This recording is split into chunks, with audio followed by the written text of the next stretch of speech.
各位小朋友22抱正啦，跑下手先。今日我就想同大家一齊介紹一段片喎，就係關於倫敦嘅火車。首先我就會介紹咗倫敦嘅火車先。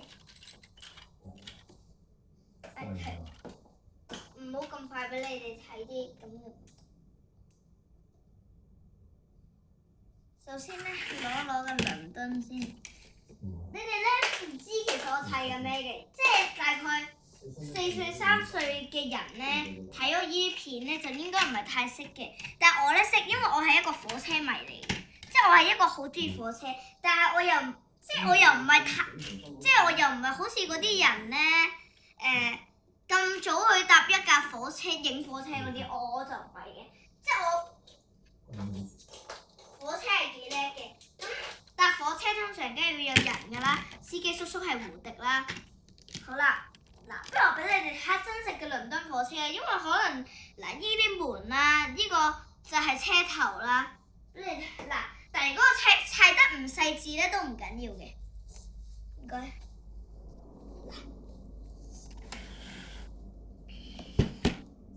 倫敦火車係咁嘅，呢個最後一棟門，因為我淨係整咗一卡出嚟嘅啫。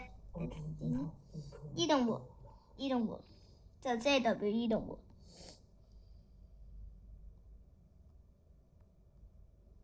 呢棟門代表呢棟門。呢棟門代表呢棟門。呢兩棟門就代表呢兩棟門。呢兩棟門。通常最後一棟門單門，咁點解倫敦火車其實倫敦火車一卡淨係得3棟門㗎咋，即係如果車尾車頭，即係簡單嚟講其實又唔係真係3棟門嘅，即係我嘅意思即係話通常車頭即係車係咁嘅。但係我可能砌得唔細緻咯，睇下仲有冇啲俾你睇先，等一陣，你哋俾啲耐性，等一陣。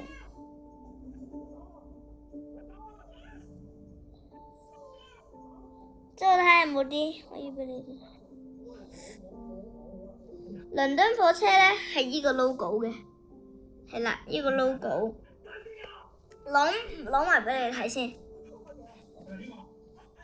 唔使影我呢部 iPad。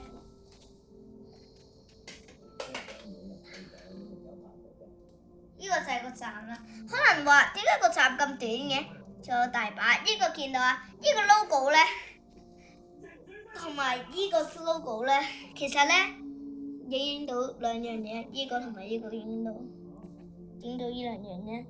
咁樣其實你哋覺得唔似都唔緊要。咁點解寫得1分嘅？仲有第2分，唔使驚嘅。咁就整完一個㗎啦。咁我詳細玩一陣先啦。好啦，仲有一個人嘅，即係例如咁樣啦，叮當叮當，跟住嗰啲人上樓梯啲閘。其實我哋睇過一段片係原來倫敦火車有啲人係唔嘟閘，或者咁樣即係當呢個係個閘啦，即係咁樣攝入去嘅。唔代表因為好似聽過媽咪講話倫敦火車俾錢係要俾得好貴嘅，就唔可以好似我哋香港咁樣俾錢俾得好平，所以就唔得嘅，得唔得？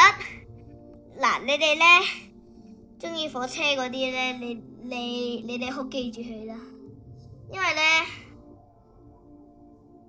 咁樣記都好嘅。再俾多一個你睇，呢個你影呢個，呢個就係嗰個車頭啦，咁樣內部。呢個就係高空睇，呢個應該係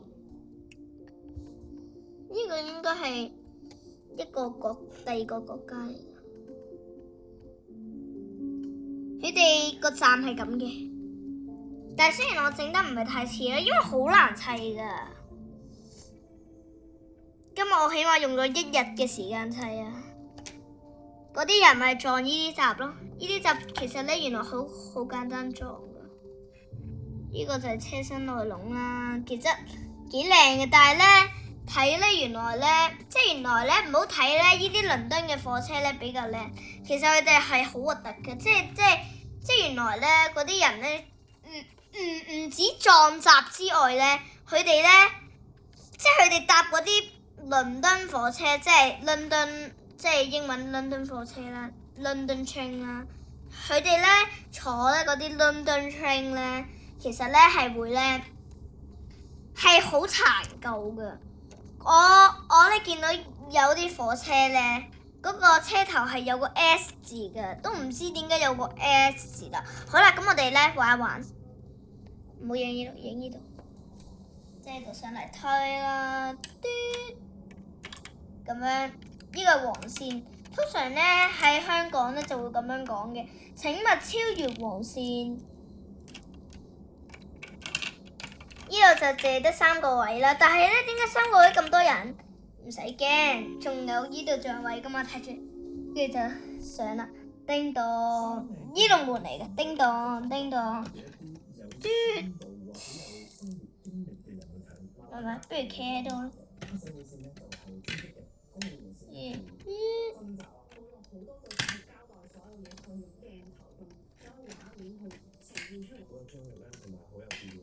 跟住睇下，你近啲咁先有啲樂趣感㗎嘛。跟住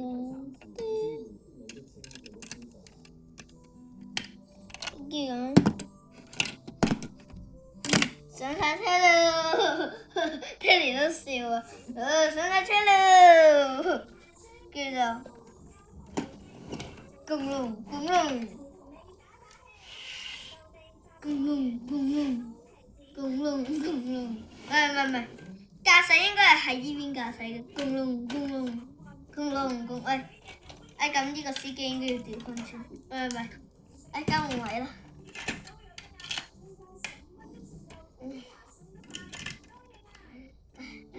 太高啊佢，轟隆轟隆 ，OK， 尾站呢個係點講咧？倫敦咧有一個站叫 Elephant 咧係一種動物，係大笨象啊嘛，呢度都有一隻大笨象。係大笨象，因為咧我如果學校咧教默書啊，都有 Elephant 㗎。Elephant 咧我咧已經記熟咗點樣串㗎啦 ，Elephant ELEPHANT，係啦。呢個默書都有，即係有一個站叫 Elephant 嘅，邊個？太多站啦，邊個啊？呢個見到啊 ？Elephant 見到啊？因為我頭先教你哋噶嘛，ELEPHANT 呢個係佢呢個站咧，佢咧唔係咁樣講嘅。The next station is Elephant， 唔係咁樣嘅。佢咧嗰個 Elephant 咧嗰個音咧。有啲得意啲嘅，即係咁樣。The next station is Elephant， 即係有個 fin， 即係唔係咁樣 Elephant， 即係唔係墳啊，即係有啲唔一樣嘅，係咁嘅嗰站，真係有隻 Elephant 㗎，真係有隻 Elephant 㗎，好唔好笑啊？仲有個堡壘喺個 Elephant 上面添，你見到啊？咩啊？仲有個堡壘。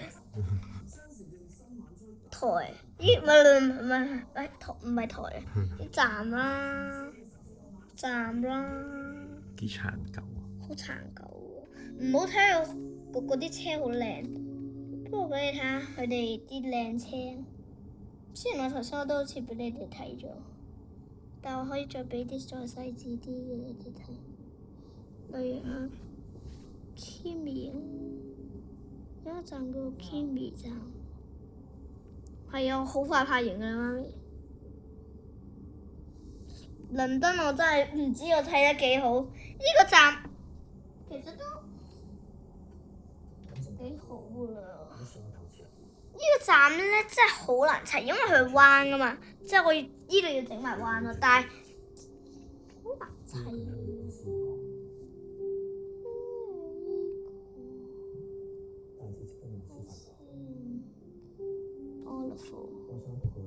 睇 Olaf 呢個站先 ，Olaf，